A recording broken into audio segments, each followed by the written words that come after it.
날이 더워지면 맥주를 드시는 분들이 점점 많아집니다. 톡톡 쏘는 시원한 탄산이 먹고 싶은데 단 건 싫을 때 그때 맥주를 찾게 됩니다. 요즘은 달지 않은 탄산수가 많이 나와서 맥주 소비가 줄긴 했습니다. 하지만 맥주는 호프가 주는 쓴맛 때문에 탄산음료보다도 더 상쾌하기도 하고 게다가 기분까지 좋아지게 됩니다. 그런데 문제는 맥주를 마시면 오줌이 자주 마리다는 겁니다. 물론 맥주를 마셔도 좀처럼 화장실을 안 가시는 분도 있습니다. 오늘은 그 차이에 대해서 알아보겠습니다.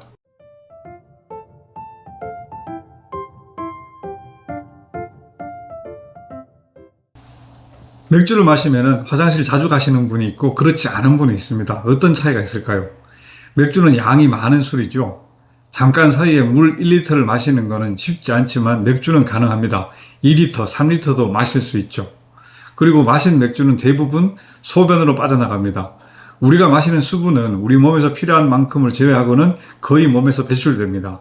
땀으로 나가고 숨 쉬면서도 나가고 대변으로도 나가기 때문에 소변으로 배출되는 수분의 양은 마신 양보다 늘 적습니다. 그런데 술은 그렇지 않습니다. 마신 양보다 훨씬 더 많은 양이 소변으로 배출되게 됩니다. 왜 그럴까요?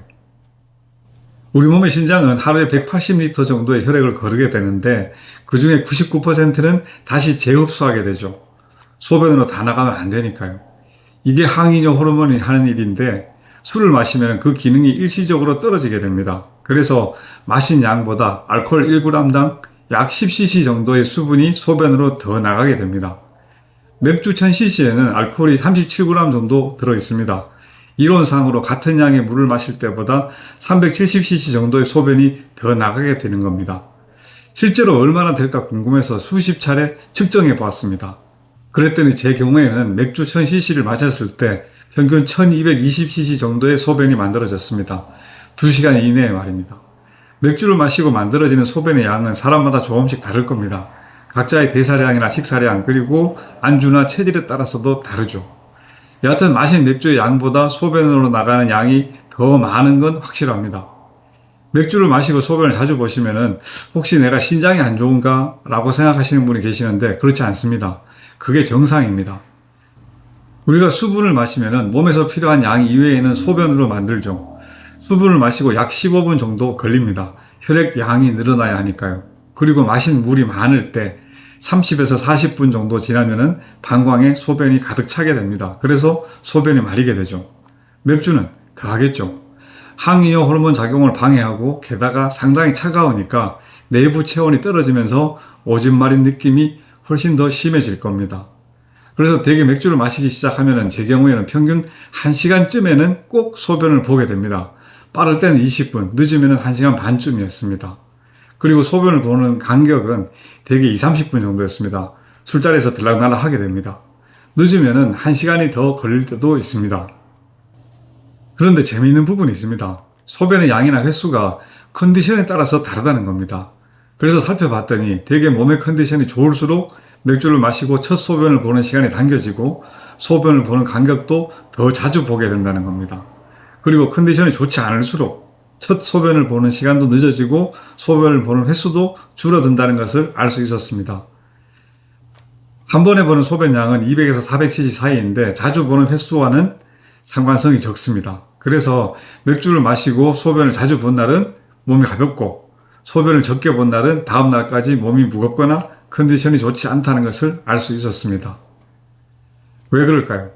맥주를 마시면 소변이 자주 나와야 정상이죠. 그런데 안 나온다는 것은 배출되지 않고 우리 몸의 어디에선가 정체되고 있다는 것을 의미합니다. 붓는 거죠. 하지만 예민한 분이 아니면 붓는 걸 잘 못 느낍니다. 맥주를 몇천 cc까지 먹기 전에는 잘 못 느낍니다. 대신 몸이 무겁게 느껴지죠. 당연히 컨디션도 좋지 않습니다. 수분이 배출되지 않고 그대로 몸속에 있으니까요. 저는 주로 만성두통 환자분들을 진료하는데 맥주는 두통을 유발하는 유발 요인 중에 10손가락 안에 꼽히는 흔한 유발 요인에 해당합니다. 소주나 양주는 괜찮은데 맥주를 마시면 꼭 두통이 생기는 분들이 있습니다. 맥주를 마시고 두통이 생기는 분들을 자세히 진찰해 보면 첫 소변 시간이 늦고 소변을 자주 보지 않는 분들이 많습니다. 몸의 수분 처리가 원활하지 않은 거죠. 그래서 몸의 수분 흐름을 원활하게 하는 치료를 하면은 맥주를 마셔도 두통이 안 생기게 됩니다. 몸도 가벼워지죠.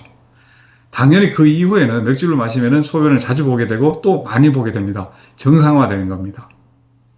두통이 없어지더라도 맥주를 마시는 2시간 내내 화장실에 잘 가지 않는 분이라면 당장 몸에 큰 이상은 없더라도 내 몸의 수분 조절 시스템에 문제가 있을 수 있다는 것을 유념하시는 것이 좋습니다. 나는 방광이 튼튼하다 라고 생각하지 마시고 붓거나 혹시 몸이 무거운 건 아닌지 살펴보시는 것이 좋겠습니다. 우리 몸의 수분 조절은 간이나 신장의 역할이 큽니다. 그리고 간이나 신장은 웬만큼 탈이 나기 전에는 별 증상이 없는 장기이기도 합니다. 많이 망가진 다음에 나타나죠. 그래서 맥주를 마시고 소변을 별로 안 보시는 분이라면 미리미리 건강을 챙기시는 것이 좋겠습니다. 단 예외는 있습니다. 맥주를 마시기 직전까지 중등도 이상의 운동을 하셨다면 소변이 적을 수 있습니다. 그건 정상입니다. 제 경우에는 거의 매일 30분 정도는 숨차고 땀나게 다소 힘든 운동을 하는데 그 직후에 맥주를 마실 때는 2시간 동안 소변이 평균 650cc 정도만 나오는 걸 볼 수 있습니다. 평소에 절반 정도밖에 안 되는데 이건 정상입니다. 운동으로 소모된 수분이 채워지는 거니까요. 이렇게 운동 직후에 맥주를 드신 경우가 아니라면 맥주를 마시면 최소한 마신 맥주 양만큼의 소변이 나와야 정상이라는 것을 알고 계시면 좋겠습니다. 시원한 맥주 맛있게 드십시오. 끝까지 경청해 주셔서 대단히 감사합니다.